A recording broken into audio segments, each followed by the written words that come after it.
o evento.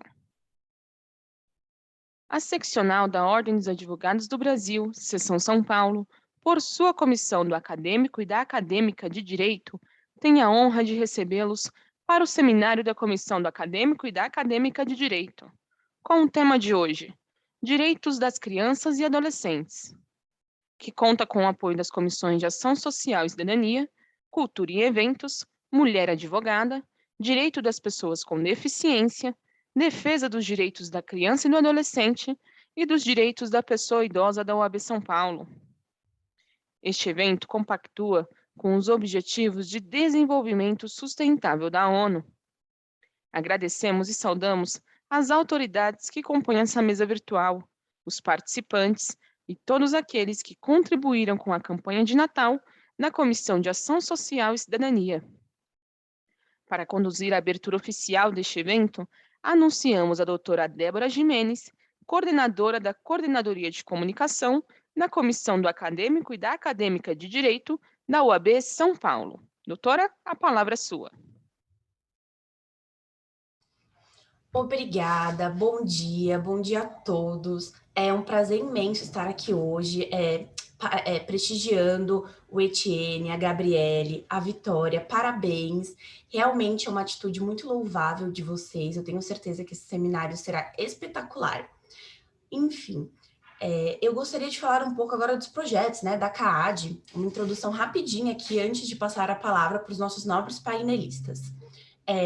Tanto a Gabriele como o Etienne participaram do projeto Incubadora de Talentos, né, que visa trazer os acadêmicos para a OAB, né, ser essa porta de entrada entre a OAB e os acadêmicos e as acadêmicas de direito. Tanto que nós contamos com 25 células dentro de diversas instituições espalhadas por todo o estado de São Paulo. Realmente a gente está muito focado em criar essa ponte entre a OAB e os acadêmicos, para que vocês se sintam acolhidos, para que vocês possam se aprimorar e realmente já ingressar nos quadros da OAB com uma boa formação, que eu tenho certeza que é o que vai acontecer.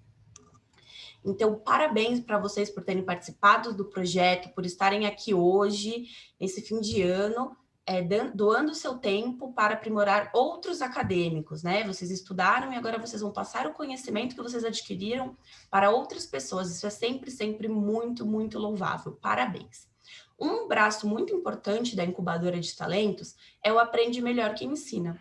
A gente sabe que quando a gente explica uma coisa para outra pessoa, quando a gente aprende para explicar, é óbvio que a gente retém mais informação, a gente consegue memorizar mais. Então, toda essa pesquisa que vocês fizeram para estar aqui hoje apresentando esse webinar, vocês com certeza aprenderam. Vocês pesquisaram, agora vocês vão transmitir esse conhecimento e vocês aprenderam. Vocês aprenderam totalmente esse conteúdo. Ou seja, aprende melhor quem ensina. Vocês estão de parabéns. Eu tenho certeza que isso vai aprimorar muito vai criar muita bagagem para vocês e para todo mundo. Eu gostaria de agradecer a nossa presidenta, né, a doutora Adriana Cecílio, que, como vocês sabem, é um amor de pessoa e sempre acolhe os acadêmicos muito bem e dá realmente a oportunidade de vocês crescerem, de vocês buscarem conhecimento, de vocês participarem de novas experiências e poderem se aprimorar para serem ótimos profissionais, que eu tenho certeza que vocês vão ser. Serão ótimos advogados e advogadas. Serão meus colegas e juntos atuaremos, né, pelo melhor para a sociedade, em prol da sociedade, sempre tentando melhorar. Muito obrigado a todos, e agora eu passo a palavra para o Etienne.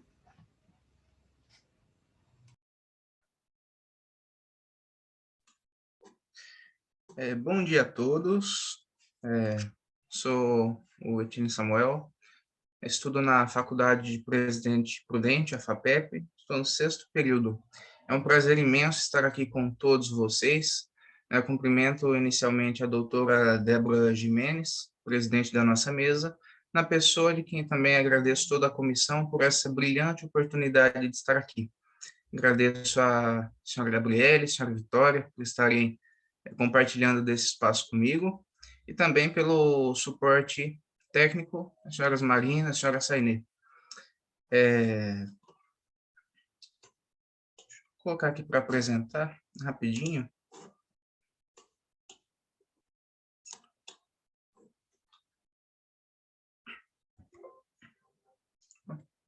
Foi.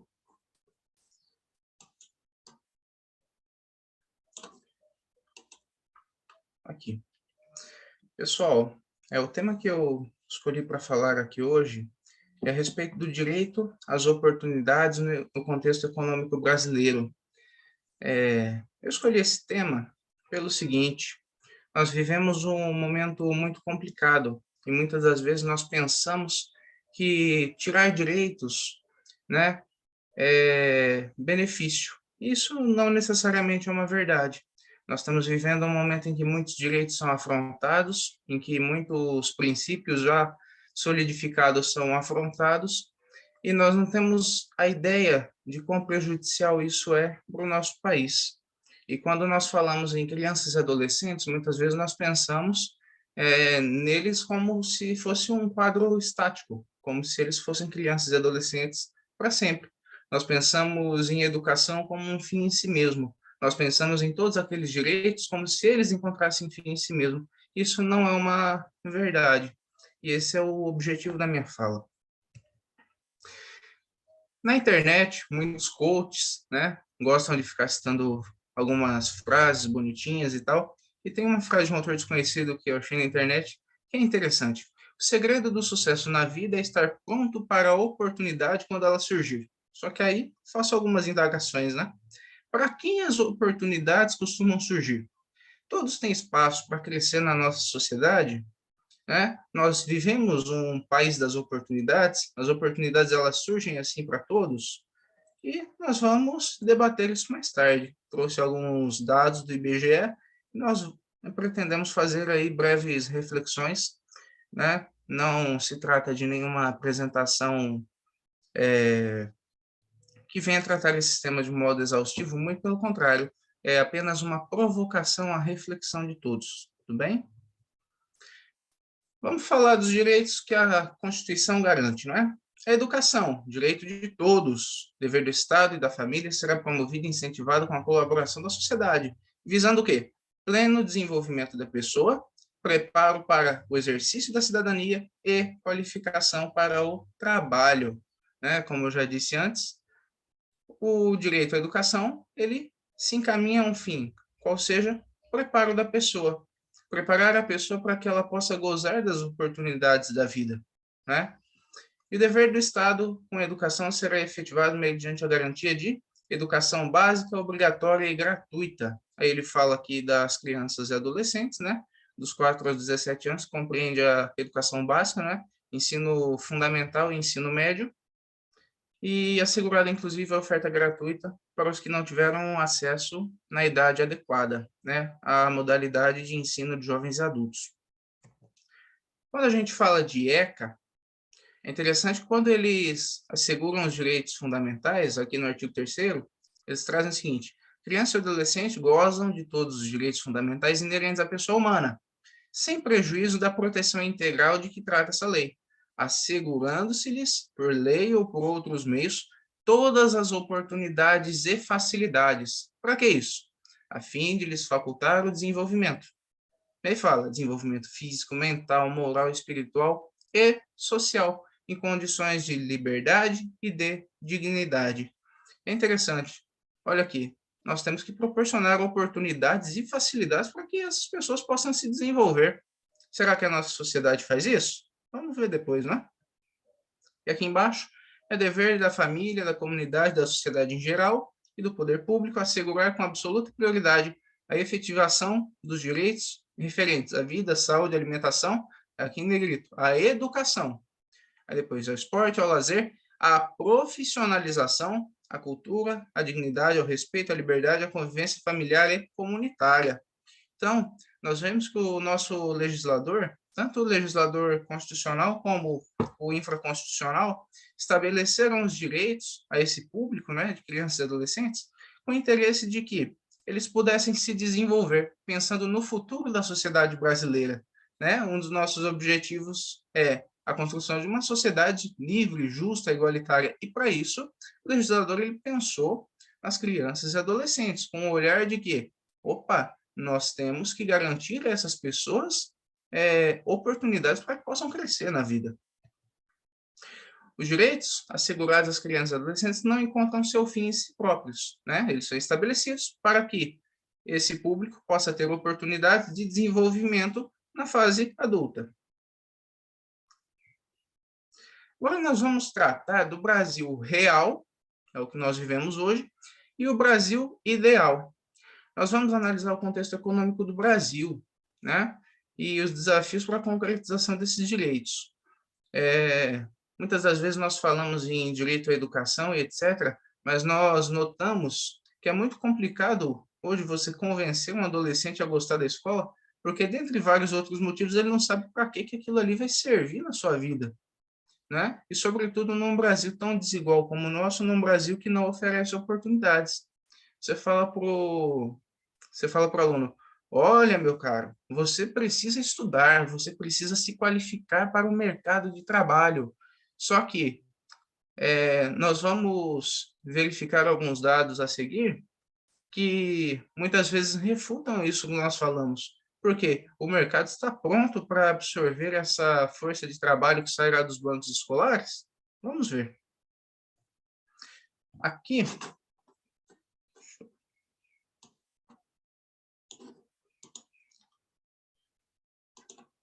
veja aqui. Nós temos um gráfico que trata da taxa de desocupação. Isso aqui é um dado da PNAD contínua do terceiro trimestre de 2021. É um dado atualizado. No terceiro trimestre de 2021, a taxa de desocupação ficou na casa dos 12,6%. Né? Nós notamos que em 2019 era 11,1%, foi crescendo conforme evoluía a pandemia, teve um arrefecimento no quarto trimestre de 2020, né? Período em que todo mundo achou que a coisa já estava mais tranquila, e conforme a pandemia foi recrudescendo, a taxa voltou a crescer em 2021, no primeiro trimestre, e encontra-se numa fase de queda atualmente, né, na casa dos 12,6%. Daqui a pouco aparece o fantasma do Paulo Guedes dizendo que isso é recuperação em V, mas vamos ver o que isso significa mais tarde, tá? Aqui nós temos a taxa de desocupação considerando a faixa etária dos grupos pesquisados.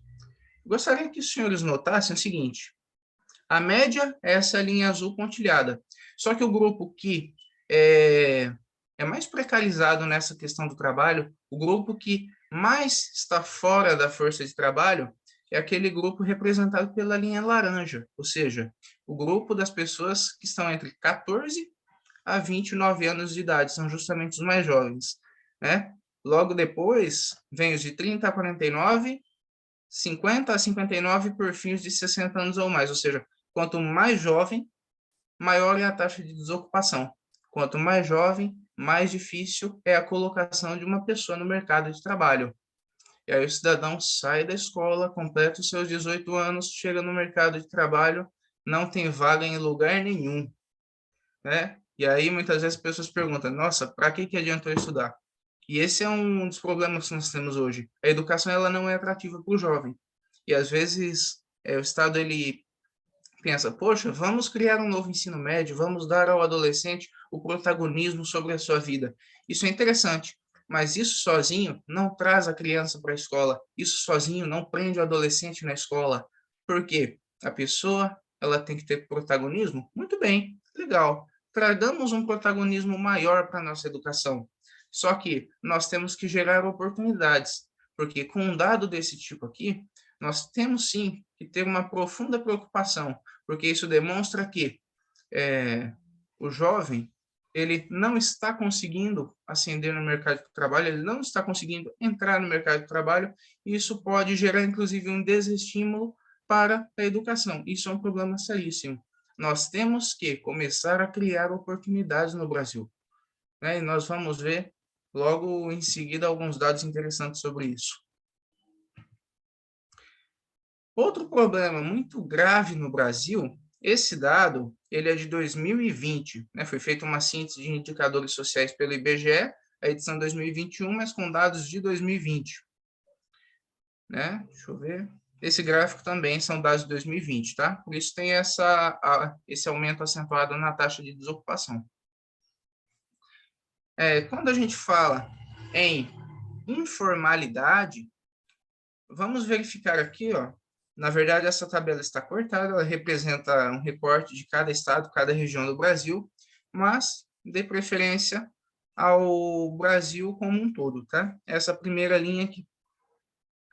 No Brasil, da nossa população ocupada, 38,8% está ocupando posições informais.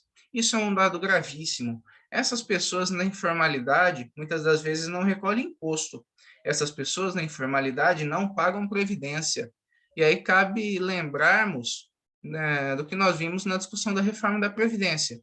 Foi dito que a nossa pirâmide etária está se invertendo, que o Brasil é um país hoje com transição demográfica avançada, que nós temos uma taxa de fecundidade de 1,76 filhos por mulher, ou seja, no longo prazo a nossa população ela tende a diminuir e que, portanto, a força de trabalho estava ficando menor para uma quantidade de aposentados maior, e que por isso seria necessário fazer uma reforma da Previdência.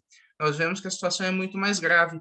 Não bastasse a alta taxa de desocupação da nossa população, não bastasse a quantidade de pessoas subocupadas, que eu acabei não trazendo os dados aqui, nós temos uma população ocupada, né, em que 1/3 da nossa população ocupada, ela está trabalhando informalmente, que muito provavelmente não recolhe tributos, não recolhe previdência. Isso é um problema gravíssimo.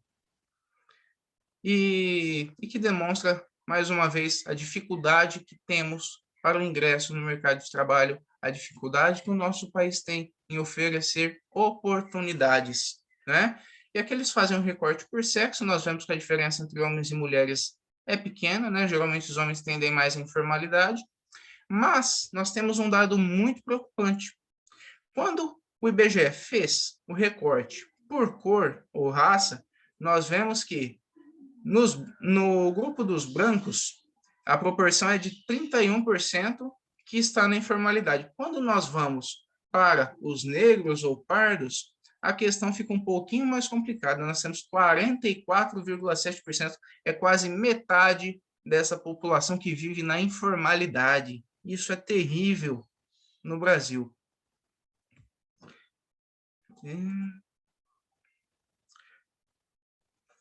Esse outro recorte aqui traz, né, também a informalidade de acordo com critérios raciais, né?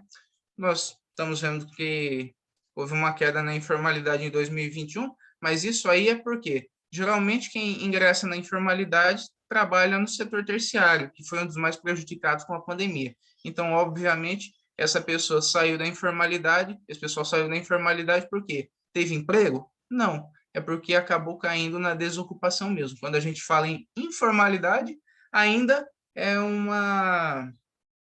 indicador menos pior, porque a pessoa ainda tem algum rendimento para se manter.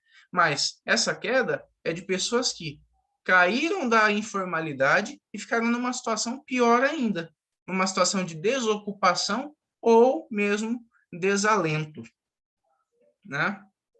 E sempre, né, a linha intermediária tracejada representa o total, né, a média.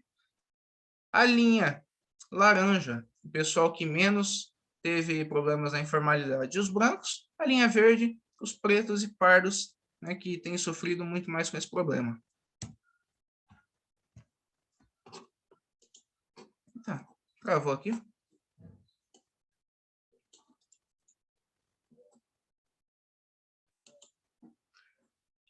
Aqui, olha, nós temos um dado da PNAD já do terceiro trimestre de 2021.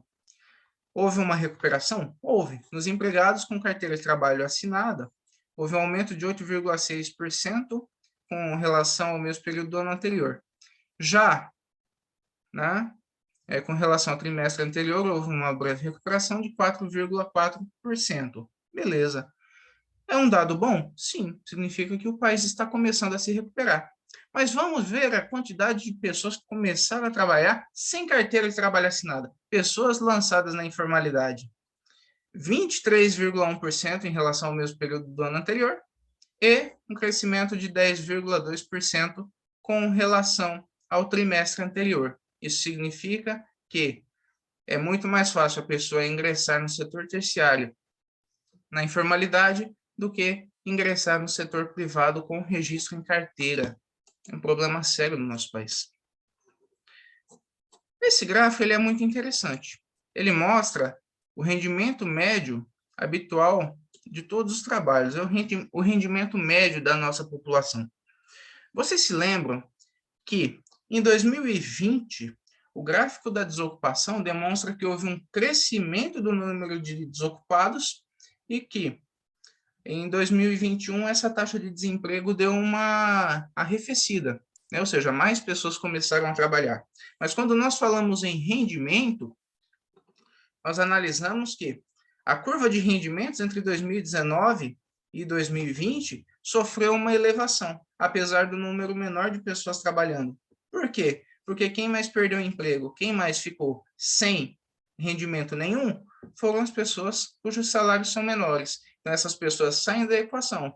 E quem tem o salário maior acaba tendo o bolo repartido e houve um aumento dos rendimentos.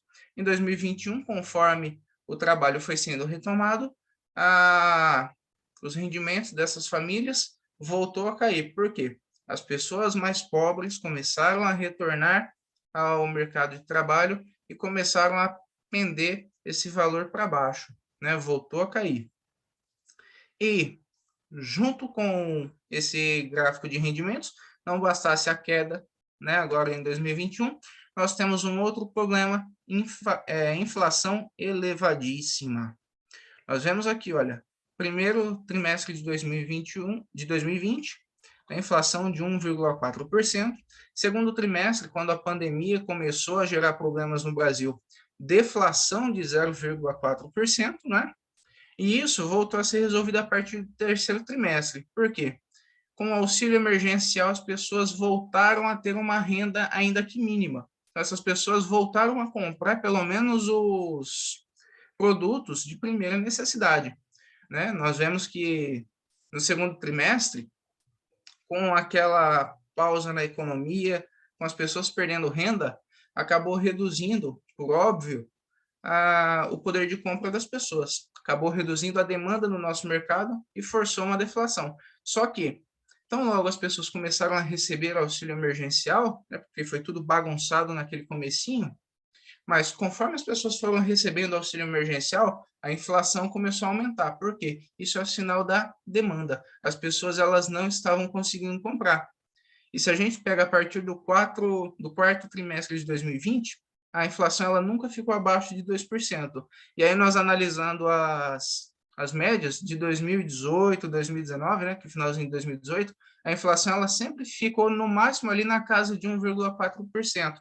Isso mostra que o auxílio emergencial socorreu várias pessoas e fez com que a demanda disparasse no nosso mercado. Isso mostra que a renda do brasileiro já estava tão baixa, estava no nível tão insustentável, que o auxílio emergencial com R$ 600 ali por família fez quase que um milagre na demanda. As pessoas elas não estavam conseguindo comprar produtos de primeira necessidade já em anos anteriores. Isso mostra a situação crítica da pobreza no Brasil.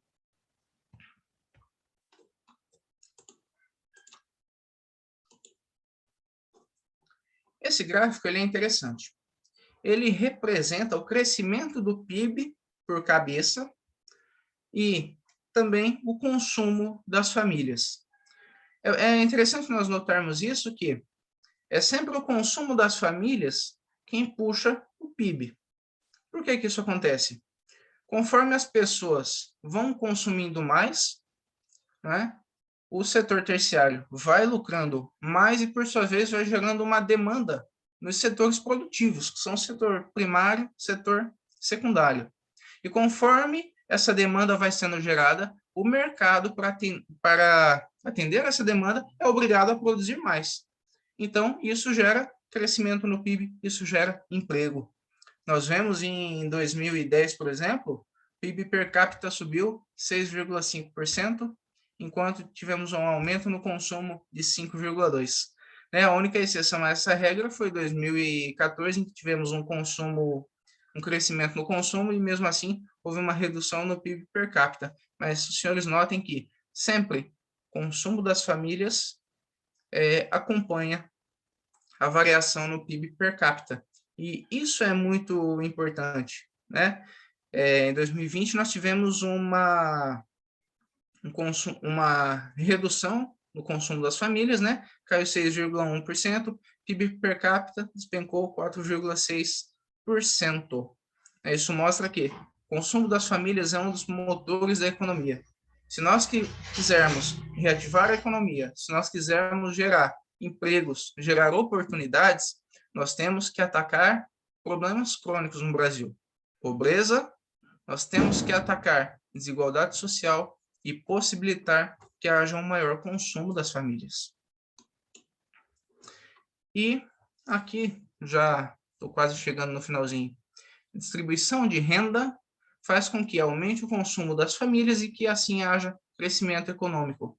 No Brasil, sobretudo de alguns anos para cá, né, uma história recente, criou-se aquela fantasia de que acabar com direitos trabalhistas faria com que o empresariado se animasse para investir no Brasil e isso geraria emprego. Sinceramente, eu acredito que quem defendeu isso o fez de boa fé, né? Eu não estou aqui para acusar ninguém, mas isso demonstrou ser de um erro grotesco, porque nós tiramos direitos trabalhistas, nós tiramos direitos das pessoas, acentuamos a desigualdade social e, com isso, nós minamos o consumo das famílias, nós minamos o poder de compra do brasileiro. E quando nós fazemos um negócio desse, nós acabamos com a demanda. Vamos nos lembrar que da década de 30, que veio a CLT, entre a década de 30 e 80, sobretudo a partir dos anos 50, o Brasil tinha o crescimento da China, com a CLT cheia de direitos, não precisou de reforma trabalhista, não precisou acabar com o direito, pelo contrário, os direitos eles foram sendo aumentados e o Brasil crescia, era uma máquina econômica. Por quê? Porque quando você distribui renda, ainda que seja um mínimo do mínimo, você permite que as famílias consumam. E esse consumo das famílias gera demanda. E a demanda, né, precisa ser suprida. Se você, quando você pensa em acabar com direitos, pensando que isso vai gerar emprego, que isso vai gerar renda, é um erro grotesco. Por quê? Está aqui o empresário, né, um empresário dono de uma fábrica. Vamos supor que o Estado retire direitos, faça alguma reforma que reduza os seus custos com mão de obra. Em que isso vai fazer com que ele contrate mais? Isso só aumenta o lucro. Esse empresário ele só vai contratar mais quando ele tiver um aumento na demanda tamanho que o faça contratar mais justamente para dar conta de produzir o que a economia necessita. Então, se nós queremos criar emprego no Brasil, temos que apostar no consumo das famílias. Isso só se faz com distribuição de renda, com redução das desigualdades sociais que nós vemos no Brasil, são gritantes. E isso passa necessariamente por uma reforma tributária adequada, né? Reduzir os impostos sobre a classe média e realocá-los sobre lucros e dividendos, sobretudo, né, quando a gente fala em lucros e dividendos de maior monta, não do pequeno e médio empresário, claro. Então, precisamos fazer uma reforma tributária decente. E quando eu falo em reforma tributária, não é para reduzir carga tributária, não necessariamente. Mas, primeiramente, nós temos que readequar a carga tributária em cada grupo. Nós temos que realocar essa carga tributária, redistribuir o peso do Estado, né, colocando um percentual maior sobre quem tem mais, evidentemente, para que quem tenha menos consiga ter um espaço maior, no seu orçamento, para que possa justamente consumir, gerar a demanda e assim que o país cresce, né? E, por fim, eu digo que o enfrentamento da desigualdade social é o único meio de que dispomos para gerar oportunidades. Nós temos que gerar oportunidades no mercado brasileiro.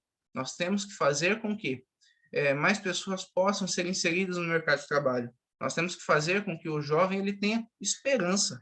Ele está na escola, ele tem que ter esperança de que um dia vai melhorar, de que um dia ele vai ter uma oportunidade, que ele vai ingressar no mercado de trabalho.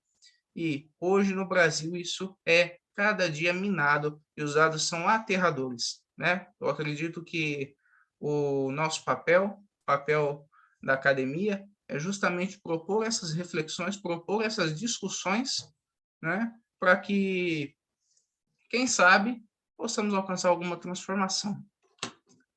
Eu agradeço muito a oportunidade de ter falado com todos vocês, né? E desejo a todos um ótimo evento.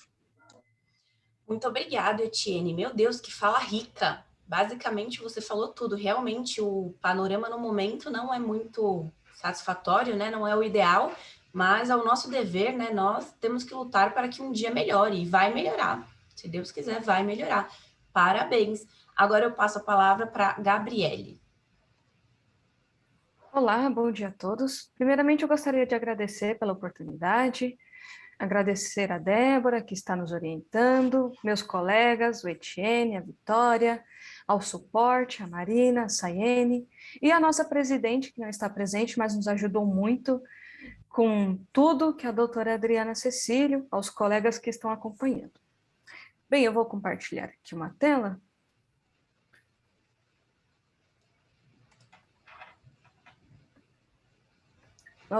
Vou trazer um pouquinho a discussão sobre a criança e o adolescente conforme o ambiente familiar, que é algo muito importante. Então, o que é família? Então, falando-se em criança e adolescente, logo de cara nós sabemos que eles estão inseridos em vários grupos. Então, família, segundo o dicionário, é um substantivo feminino, no qual se refere a um grupo de pessoas vivendo sob o mesmo teto ou um grupo de pessoas com ancestralidade. Mas vamos mais a fundo e trazer aqui um pouquinho do que Biasio Liáveis nos diz sobre o que vem a ser família. E diz assim: família é como um grupo social que exerce marcada influência sobre a vida das pessoas, sendo encarada como um grupo, uma organização complexa, inserida em um contexto social mais amplo, com o qual mantém constante interação. E esse mantém constante interação que será bem importante para a nossa discussão um pouquinho mais à frente.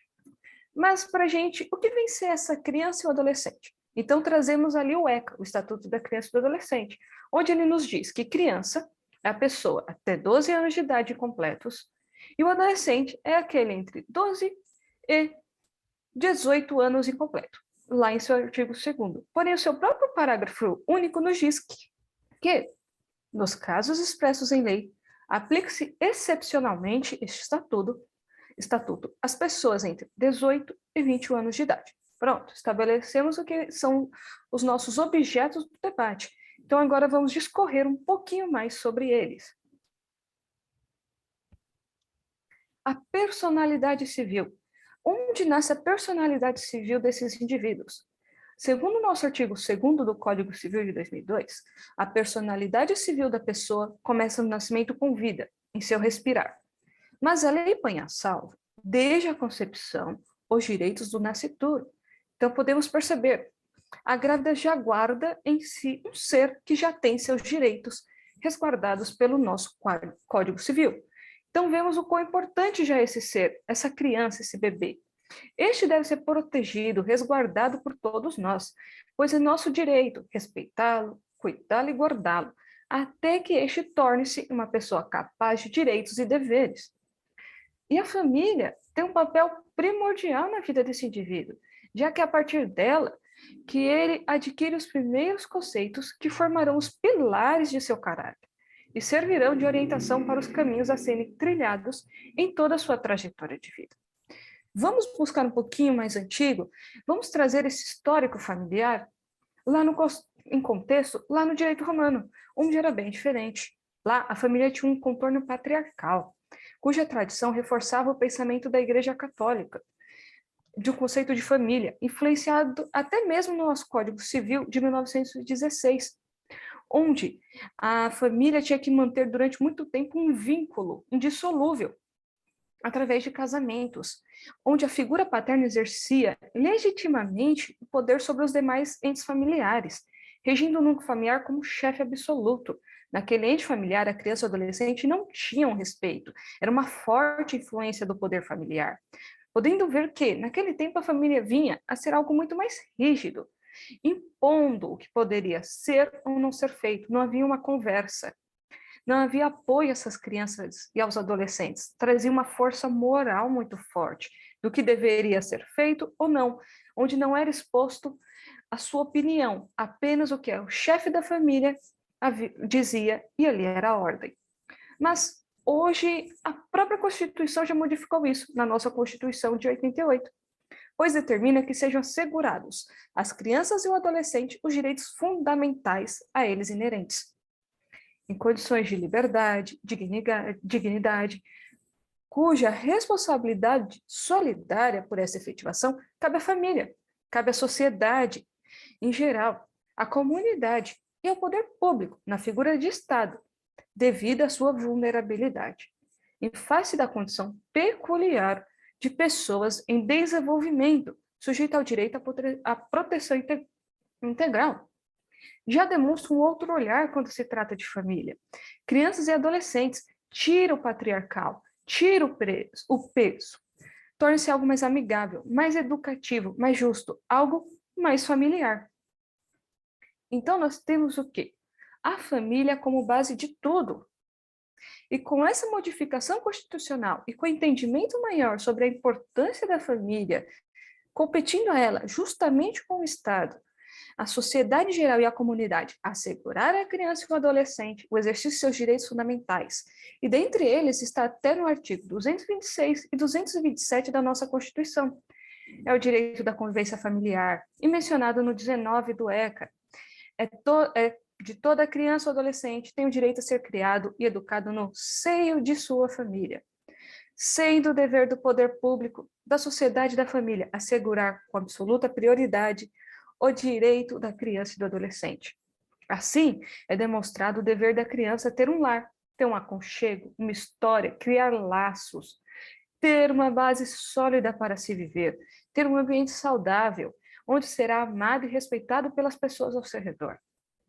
Hoje, no Brasil, muitas pessoas, muitas famílias passam por situações difíceis, precárias, onde nem sempre conseguem dar a seus filhos a condição de vida que gostaria. Estamos passando por problemas educacionais, por problemas econômicos muito difíceis, e não necessariamente é o lar que todo pai gostaria de dar ao seu filho, ao adolescente, à criança, como adolescente à criança. Então, como estruturar esse indivíduo para ter as mesmas oportunidades, para crescer em um lar bom e educativo, como nos diz a legislação? Algo que vem acontecendo muito, e que é importante ressaltar, é nas comunidades carentes, começando a surgir os projetos sociais, com quadras, com parques, aulas gratuitas sobre culinária, política, balé, reciclagem. Ali, nós podemos perceber que as crianças e adolescentes têm oportunidades de conhecer outros âmbitos e terem um lugar bom para ficar enquanto seus pais vão atrás do trabalho, que às vezes chegam muito tarde de casa e a criança não tem o que fazer depois da escola até seus pais chegarem. Temos programas, muito importante que já ajudou muitas pessoas, o Bolsa Família.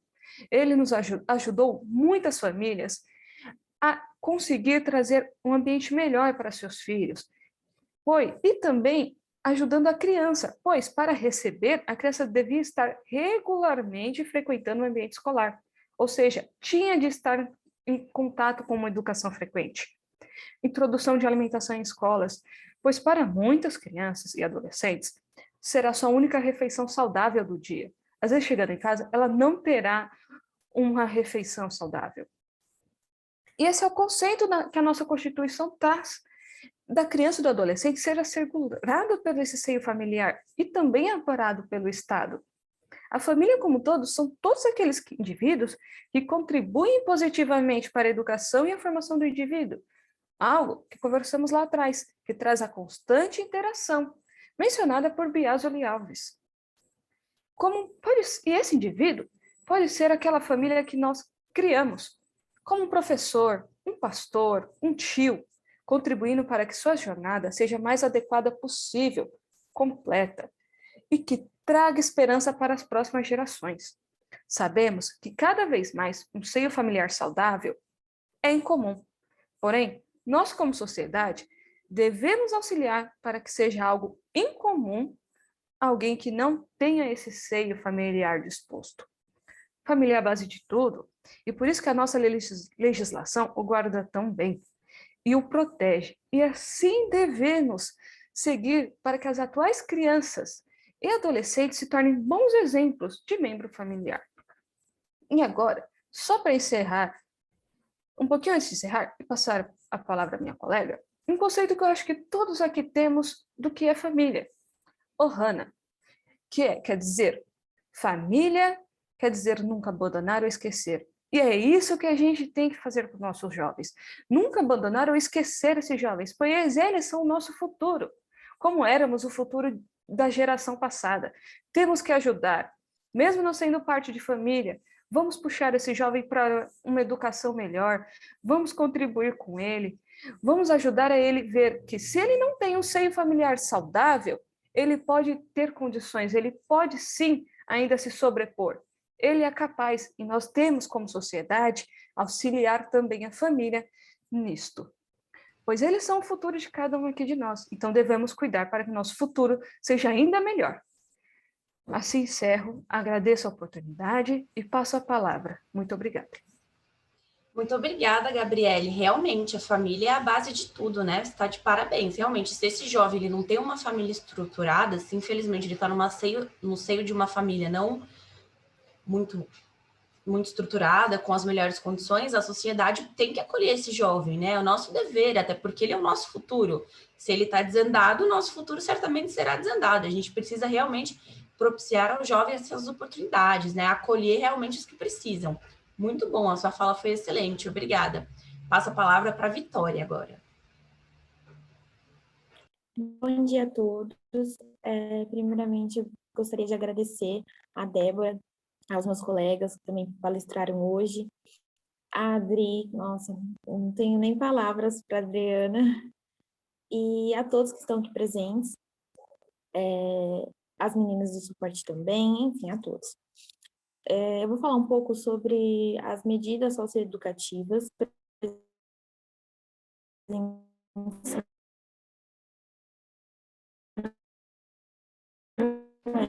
Vitória, eu acho que te cortou um pouco. Você consegue repetir, por favor? A gente não ouviu. E a sua imagem está travada também. Porque quando a criança ela receber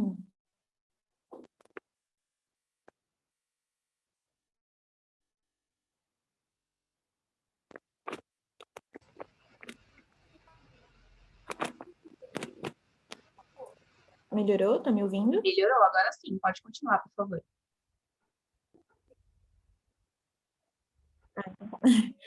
Quando uma criança realiza um ato infracional, ela está sujeita a receber apenas medidas protetivas, pela questão da idade. Mas quando um adolescente realiza esse ato infracional, ele já pode receber tanto as medidas protetivas como as socioeducativas. E eu vou falar um pouco sobre o que é essas medidas socioeducativas. Elas estão presentes no ECA e são sanções judiciais que são aplicadas aos adolescentes que desempenham uma conduta que pode ser descrita como um crime, uma contravenção penal, um ato infracional. E essas medidas socioeducativas, elas podem ser abordadas da seguinte forma: como medidas de execução imediata, que seriam uma advertência, que ela é verbal e ela é direta ao adolescente, e a reparação de danos. A reparação de danos, ela ocorre quando o ato que o adolescente cometeu, ele reflete materialmente, e aí, de alguma forma, ele pode compensar o prejuízo que ele causou à vítima. Assim, seria a reparação de danos. Tem também a execução em meio aberto, que ela ocorre por meio da prestação de serviços à comunidade ou pela liberdade assistida. E a outra forma, que é uma das mais conhecidas, seria de meio fechado, que ocorre nas modalidades de semi-liberdade ou internação. Mas é importante deixar claro que na prática, na teoria, essa semi-liberdade e a internação, ela deve ser acompanhada do âmbito escolar. Então, ela deve, o adolescente, ele, por mais que ele esteja cumprindo a semi-liberdade ou a internação, ele não deve, de forma alguma, abandonar os estudos. Porém, infelizmente, a gente sabe que não é bem assim que acontece. Ai, que mais? A apreciação das medidas socioeducativas, ela não se baseia na questão do olho por olho, dente por dente, ainda bem. E sim na lógica da justiça, da responsabilização, da integração e do fortalecimento dos vínculos no âmbito familiar e comunitário. Na teoria, as medidas socioeducativas, se elas funcionassem do mesmo jeito como elas estão presentes no ECA, seria muito bom, porque traria de volta o adolescente que cometeu algum ato infracional, colocaria ele num contexto melhor do que ele estava antes. Que mais? Vale lembrar também que as medidas socioeducativas, quando elas são implantadas ao adolescente, é sempre analisado as circunstâncias, a gravidade da infração que ele cometeu, os critérios que norteiam as aplicações são sempre essas, o que ele cometeu, qual é a realidade dele, porque não dá para generalizar todo um contexto, vendo que cada caso é um caso. Que mais? Acho que eu falei tudo muito rápido, mas é isso. Falei muito rápido, mas basicamente é isso. Não sei se alguém tem alguma dúvida, alguma pergunta. Tudo bem, Vitória. Falou ótimo, realmente, falou tudo. Falou muito rápido, nem foi muito rápido, mas foi ótimo. Obrigada, viu? Agora eu vou abrir para perguntas, tá bom? Acho que eu tenho aqui uma pergunta que eu vou dirigir para o Etienne. Essa pergunta é do Fábio. Etienne, o que é necessário fazer para que não ocorra evasão dos jovens das escolas, já que muitos deles abandonam as escolas para trabalhar e sustentar suas casas? É o doutor Fábio Silveira, né? Ele mesmo, ele mesmo. Excelente doutor. Bom dia, doutor Fábio. Na verdade, quando o senhor fala em evasão escolar, né, de jovens para sustentar as famílias, nós caímos mais uma vez naquela esparrela que eu tinha trazido nos gráficos, né? Uma pessoa dessa não sai para o mercado formal, ela sai para o mercado informal. Mais uma vez, geralmente em relações de trabalho absolutamente precarizadas. Esse é justamente um indício de como a pobreza interfere na formação educacional dos jovens. Esse é um indicador de como a falta de oportunidades que existe no Brasil arrasta essas pessoas para uma situação pior ainda, né? O ministro Paulo Guedes ele fica falando que o Brasil está numa recuperação em V, eu discordo plenamente. Eu vejo que o Brasil está num processo de recuperação em K. Quem está na perna de cima sobe mais, quem está na perna de baixo piora mais a situação. É a recuperação em K isso aí, não é? E sobretudo na pandemia, em que a renda das pessoas despencou, isso aí fica mais frequente. Por quê? O jovem ele não consegue enxergar na escola oportunidade de ascender socialmente. Esse é o problema. Para alguém que está nessa situação, ele acha que compensa ele sair da escola porque ele não vê ali uma maneira de ascender. Ele não vê oportunidade. E o nosso Brasil tem muito esse problema. Solução para isso é distribuição de renda, combate à pobreza, né?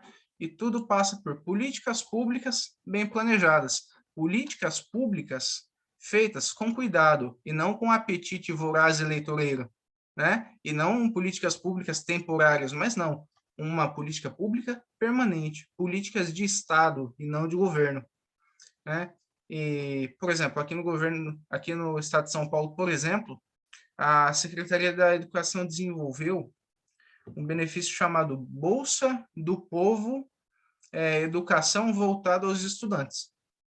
Estudante de ensino médio, ele ganha um benefício conforme ele permanece na escola. E tem os critérios: permanência na escola e, né, alguns outros critérios de cunho pedagógico que são analisados. Isso garante que essas pessoas tenham uma renda mínima, evita evasão escolar e ainda permite que talvez haja uma melhoria no desempenho acadêmico desse estudante.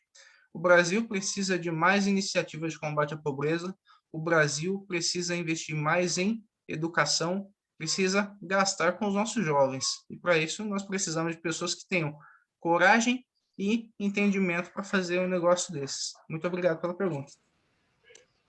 Ótima resposta, Tiene. Realmente, né, se as famílias tivessem uma renda básica garantida, né, os jovens não iam precisar sair, trabalhar para manter o sustento da família, né, eles poderiam se manter na escola.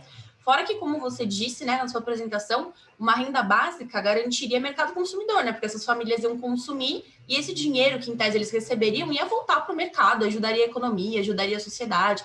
É realmente um projeto que tem que ser, sim, inserido e, como você disse, é uma política de Estado, né, não de governo, não é para tal e tal político ganhar popularidade, é realmente uma coisa que ia alavancar o Brasil, ia dar um milagre econômico, como foi em outras gestões. Realmente a gente precisa distribuir renda. Você falou uma questão muito importante, parabéns.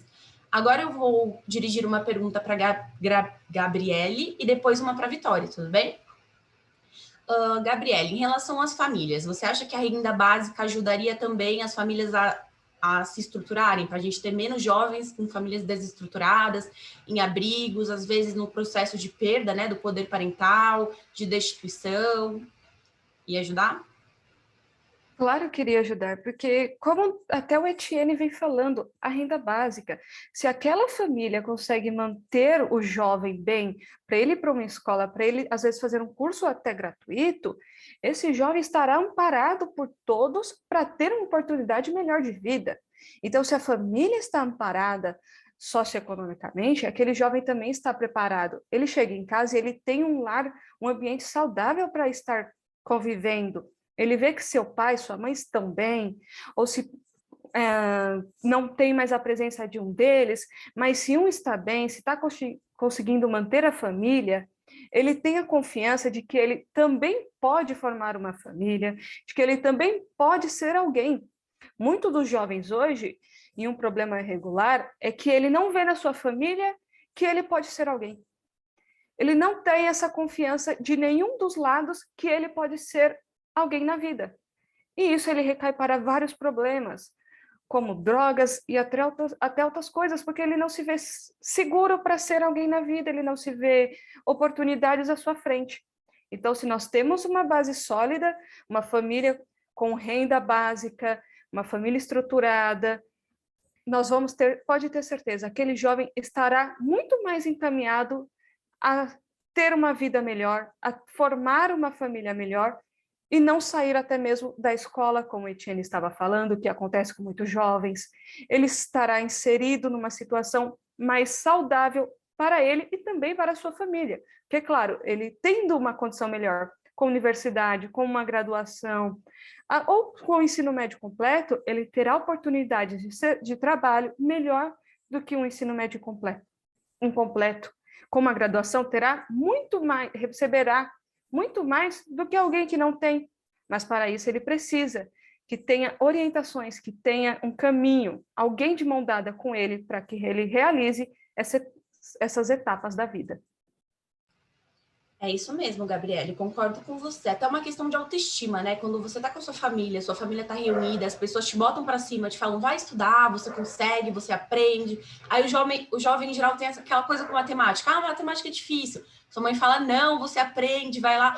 Ele precisa desse espelho, né? Esse respaldo da família, até para ele querer buscar uma graduação, ele querer se evoluir, porque ele sabe que ele tem a família, que ele consegue, e ele tem essa autoestima, porque às vezes eu acho que falta autoestima no jovem, de achar que não, que vai dar certo, que ele vai conseguir chegar lá. Se você não tem uma base estrutural familiar boa, você não tem essa autoestima para se alavancar, realmente.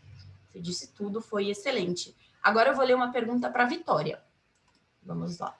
Vitória, na sua opinião, a Fundação Casa auxilia os adolescentes? Ou o que poderia ser feito na sua visão para ajudar estes jovens?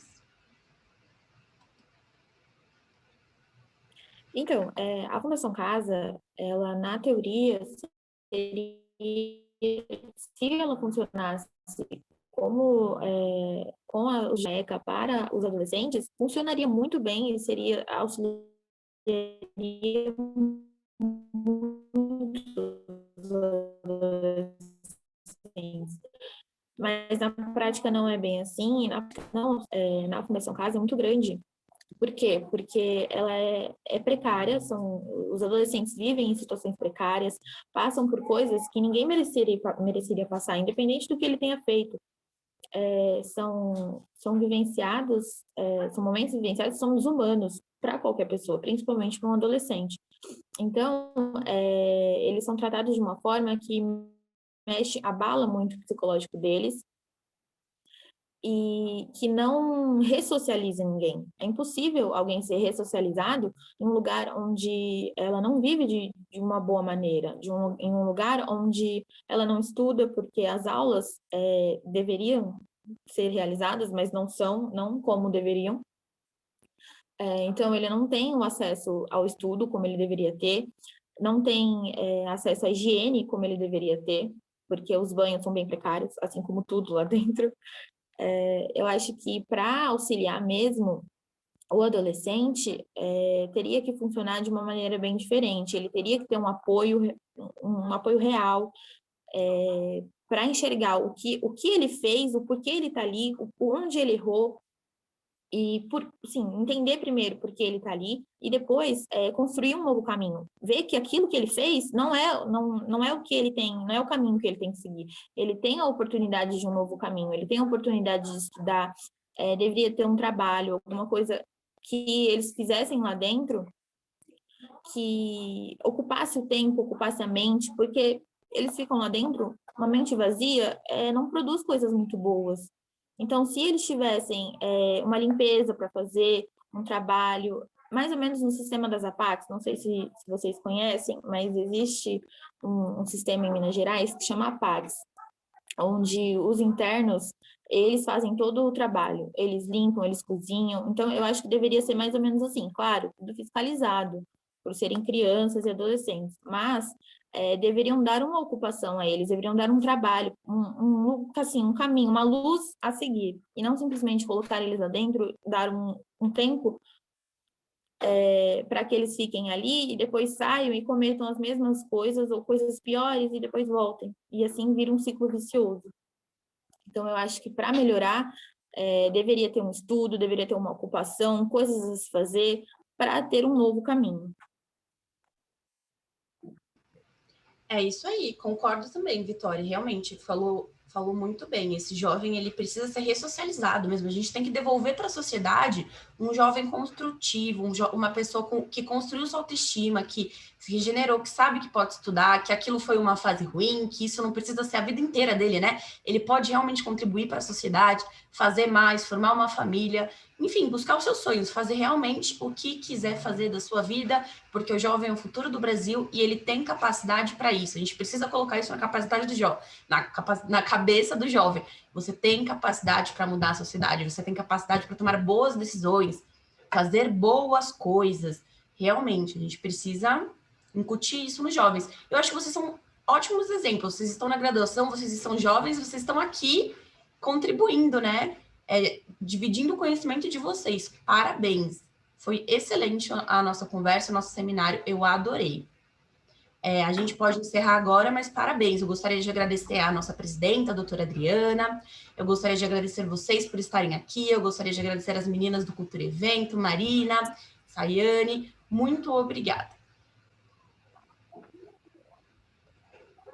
Vamos tirar uma foto agora para a posterioridade?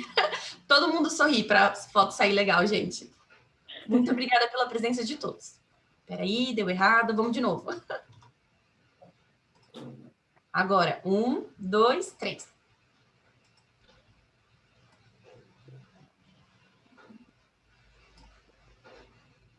Deu certo. Obrigada, gente. Tchau. Foi perfeito. Vocês foram excelentes. Obrigada a todos. Tchau. Tchau, tchau. Tchau, tchau. Muito obrigada. Obrigado a todos. Tchau, tchau.